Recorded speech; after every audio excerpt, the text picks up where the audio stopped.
Hello everyone, this is Dr. Anjani Singh. Welcome back to my channel Abhigyanam. Today I am going to discuss Vygotsky cognitive theory. अगर आपको ये video पसंद आता है तो आप इसे लाइक कीजिए, सब्सक्राइब कीजिए ताकि नेक्स्ट के सारे वीडियोस आपको इजीली मिले। तो चलिए वीडियो शुरू करते हैं। एजुकेशनल साइकोलॉजी में वाइगोट्स्की का थियोरी बहुत ही इम्पॉर्टेंट रोल रखता है। वाइगोट्स्की का पूरा नाम लेव सेम्योनोविच वाइगोट्स्की था। इनका जो टर्म पीरियड है वो 1896 टू 1934 है।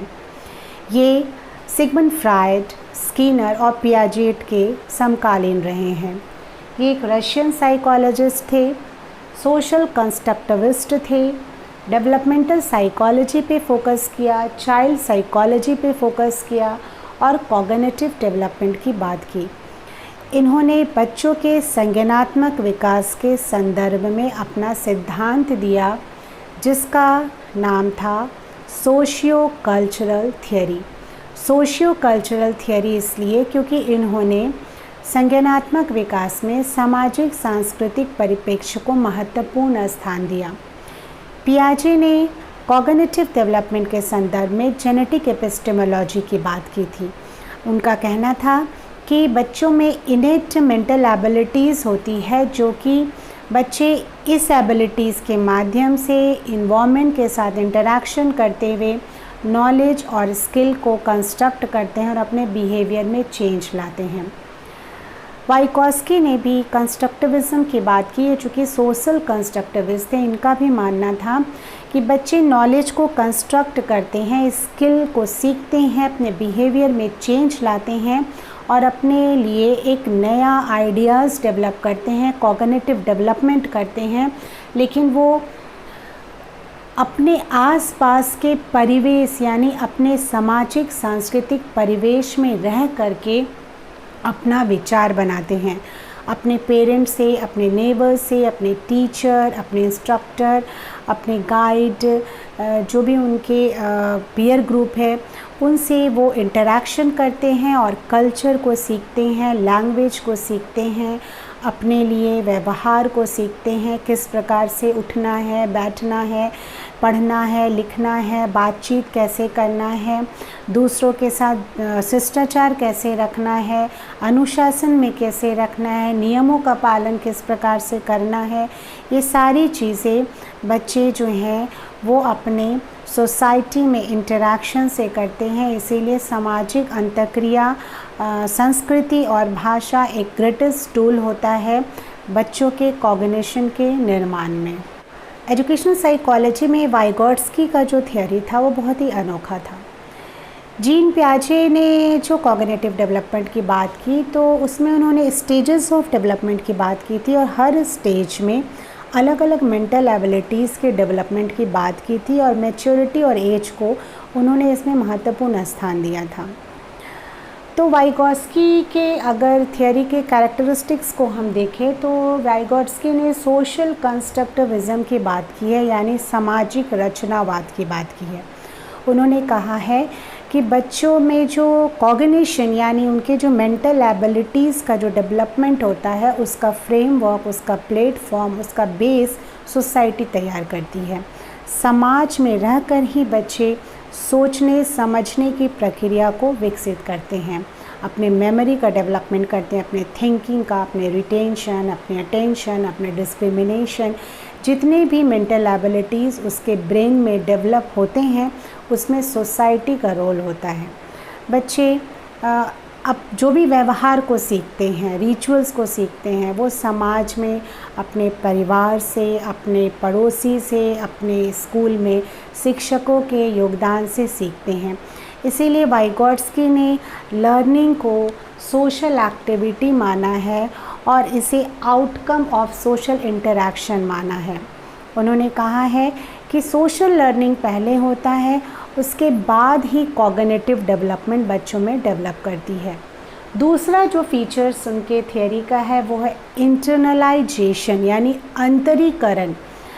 इसमें वाइगोट्स्की ने कहा कि बच्चे ऑब्जर्वेशन और इमिटेशन यानी अवलोकन और अनुकरण से सीखते हैं।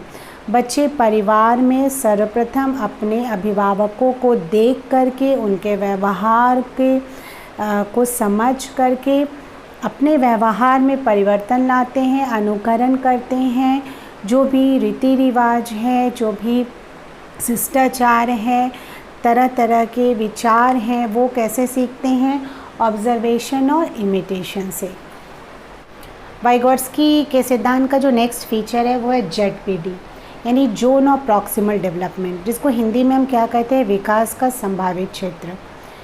विकास का संभावित क्षेत्र क्या है? अर्थात बच्चा स्वतंत्र रूप से क्या करता है और MKO यानी मोर नॉलेजेबल अदर की सहायता से किसी भी कार्य को बेहतरीन ढंग से कर सकता है। तो प्रारंभिक विकास और निर्देशित विकास के बीच के अंतर को क्या कहते हैं? जोन ऑफ प्रॉक्सिमल डेवलपमेंट, यानी विकास का संभावित क्षेत्र। MKO जो सपोर्ट देता है, जो डायरेक्शन देता है, उसे हम लोग क्या कहते हैं? स्कैफोल्डिंग कहते हैं। तो विकास का संभावित क्षेत्र बताता है कि एक बच्चा कोई भी कार्य को सीखना चाहता है, तो यदि उसे मोर नॉलेजेबल पर्सन स्कैफोल्डिंग करे तो बच्चे उस कार्य को आसानी से सीख सकते हैं। जैसे ये डायग्राम जो है, इसमें ये पता चलता है कि ये जो क्षेत्र है इसमें बच्चे कुछ नहीं कर सकते हैं, यानी उनके विकास के संभावित क्षेत्र से परे है। ये जो क्षेत्र है what I can do with help, यानी बच्चा यहाँ पे सीख सकता है अगर उसे मोर नॉलेजेबल पर्सन जो है वो सपोर्ट करता है। और ये जो सरफेस है यानी A, what I can do independently, यानी कि बच्चा स्वतंत्र रूप से इस क्षेत्र में कार्य करना सीख जाता है। इसे हम एग्जाम्पल से समझ सकते हैं कि जैसे छोटे बच्चे हैं जिसको अगर हम साइकिल चलाना सिखाते हैं, तो बच्चा जब साइकिल पर बैठता है तो डरता है, उसे चलाना नहीं आता, लेकिन वो शुरुआत करता है। और अगर पेरेंट्स या ग्रैंड पेरेंट्स उसे सपोर्ट करते हैं, जो कि मोर नॉलेजेबल पर्सन है, और उसे तरीका सिखाते हैं, तो बच्चा साइकिल चलाना सीख जाता है। अर्थात जो टेम्पररी सपोर्ट है स्कैफोल्डिंग की सहायता से बच्चे ने साइकिल चलाना सीख लिया स्वतंत्र रूप से। वो अब किसी की सहायता से साइकिल नहीं चला रहा, बल्कि उसे साइकिल चलाना आ गया है। इसी तरीके से बच्चे बहुत सारे बिहेवियर सीखते हैं, जैसे राइटिंग सीखना, रीडिंग सीखना, किसी भी शब्द का उच्चारण सीखना, ब्लॉक्स बिल्डिंग। अगर बच्चे ब्लॉक्स बना रहे होते हैं तो हम उन्हें अगर सहायता देते हैं तो वो डिफरेंट शेप बनाने लगते हैं। अगर बच्चे को क्रिकेट खेलना सीखना है तो अगर गाइडेंस मिले, असिस्ट करे MKO, जो भी उनके पीयर ग्रुप भी हो सकते हैं, उनसे छोटे उम्र के भी होते हैं, तो बच्चे क्या है वो क्रिकेट खेलना सीख जाते हैं। तो जोन ऑफ प्रॉक्सिमल डेवलपमेंट जो है बेसिकली बताता है कि बच्चे का विकास का संभावित क्षेत्र था, उसकी संभावना है कि उस क्षेत्र में बच्चे को अगर MKO की सहायता मिले, स्कैफोल्डिंग मिले, हिंट मिले, क्लू मिले, हेल्प मिले, सपोर्ट मिले, तो बच्चा क्या है वो लर्निंग करना सीख जाता है। वाइगोट्स्की ने अपनी कॉग्निटिव थियरी में लैंग्वेज के बारे में भी कहा। उन्होंने 3 फॉर्म्स ऑफ लैंग्वेज की बात की। भाषा को बाह्य जगत से संपर्क स्थापित करने का एक महत्वपूर्ण साधन माना। कहा कि भाषा एक ग्रेटेस्ट टूल होता है कल्चर को जानने के लिए, समझने के लिए। 3 फॉर्म्स ऑफ लैंग्वेज में पहला है सोशल स्पीच, जो कि 0 से 2 है। दूसरा है प्राइवेट स्पीच, 3 ईयर्स से स्टार्ट होता है। और लास्ट है साइलेंट स्पीच, यानी कि जो कि 7 ईयर्स पर डेवलप करता है। सबसे पहला है सोशल स्पीच, यानी सामाजिक वाक। अर्थात बच्चे एक अपने आसपास के लोगों के साथ, अपने पेरेंट्स के साथ, अपने नेबर्स के साथ क्या करते हैं वो वार्तालाप करना शुरू कर देते हैं। कोई भी चीज़ जैसे खाना मांगना है, पानी मांगना है, कोई खिलौना मांगना है, तो इस प्रकार से वो अपनी भाषा का उपयोग करते हुए अपना आइडिया बनाते हैं। दूसरा है प्राइवेट स्पीच, ये 3 ईयर्स में डेवलप करता है, निज वाक जिसको बोलते हैं हम। तो इसमें क्या है कि बच्चा खुद से बात करता है, खुद से अपने आप को डायरेक्ट करता है। ऐसे बच्चे खिलौना अगर खेल रहे होते हैं तो अपने आप में बात करते हुए खिलौनों के साथ वो खेलते हैं। पियाजे ने इसे आत्म केंद्रित स्पीच कहा था। तीसरा है साइलेंट स्पीच। साइलेंट स्पीच यानी कि मन में ही बच्चे बात करना शुरू कर देते हैं। वाइगोट्स्की ने कहा कि जो बच्चे साइलेंट स्पीच ज़्यादा करते हैं उनमें सामाजिक दक्षता अधिक होती है। तो इस प्रकार से वाइगोट्स्की की थियोरी के ये सारे फीचर्स थे। वाइगोट्स्की ने एजुकेशनल साइकोलॉजी में सिद्धांत दिया था। तो अगर एजुकेशन में उसके सिद्धांत की उपयोगिता को देखें कि किस प्रकार से एज अ टीचर अगर वाइगोट्स्की की थियोरी को हम इम्प्लीकेशन में लाएं तो किन किन बातों को ध्यान में रखना चाहिए। सबसे पहला है सोशल कंस्ट्रक्टिविज़म, यानी कि वाइगोट्स्की ने सामाजिक रचनावाद की बात की थी। तो क्लासरूम में एज अ टीचर बच्चों को कोऑपरेटिव लर्निंग की ओर ध्यान देना चाहिए, कोलैबोरेटिव लर्निंग की ओर ध्यान देना चाहिए, प्रोजेक्ट वर्क कराना चाहिए, डिस्कवरी कराना चाहिए, सर्वे कराना चाहिए, डिस्कशन कराना चाहिए, सोशल अवेयरनेस एक्टिविटी कराना चाहिए, ताकि बच्चे मिलजुल कर कार्य कर सके, उनमें प्रॉब्लम सॉल्विंग थिंकिंग डेवलप हो, टीम बिल्डिंग डेवलप हो और सामाजिक रचनावाद की जो प्रक्रिया है जो कि वाइगोट्स्की ने निर्धारित की थी उसकी पूर्ति हो सके। उसके बाद हम लोग अंडरस्टैंडिंग आवर कल्चर, यानी कि हमारे संस्कृति को जानने के लिए डिफरेंट फेस्टिव कराना चाहिए, फेस्टिवल का आयोजन कराना चाहिए, इवेंट कराना चाहिए। उससे क्या होता है कि बच्चों में डाइवर्जन थिंकिंग का डेवलपमेंट होता है, वो डिफरेंट कल्चर को समझ पाते हैं, उसके प्रति रिस्पेक्ट कर सकते हैं, आदर कर सकते हैं। नेक्स्ट एजुकेशनल इम्प्लीकेशन हम देख सकते हैं कि रिफ्लेक्शन यानी इवैल्यूएशन, अर्थात क्लासरूम में हम बार बार बच्चों के द्वारा किए गए कार्य का मूल्यांकन कर सकते हैं।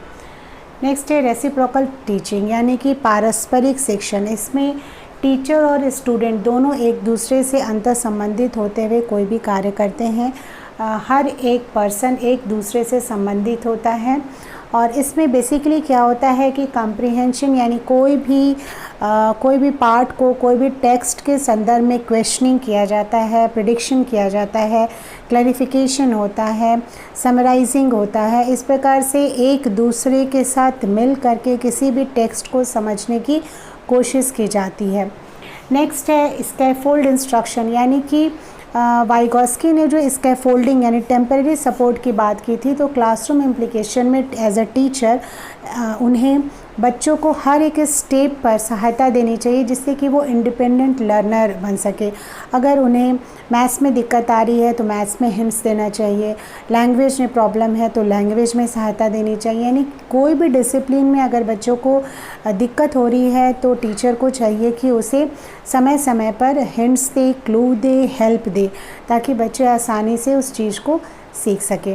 तो इस प्रकार वाइगोट्स्की के सोशियो कल्चरल थियोरी को मैंने इस वीडियो में अपने ढंग से समझाने की कोशिश की। आशा करती हूँ कि आपको ये वीडियो पसंद आया होगा, आपको ये थियोरी समझ में आई होगी।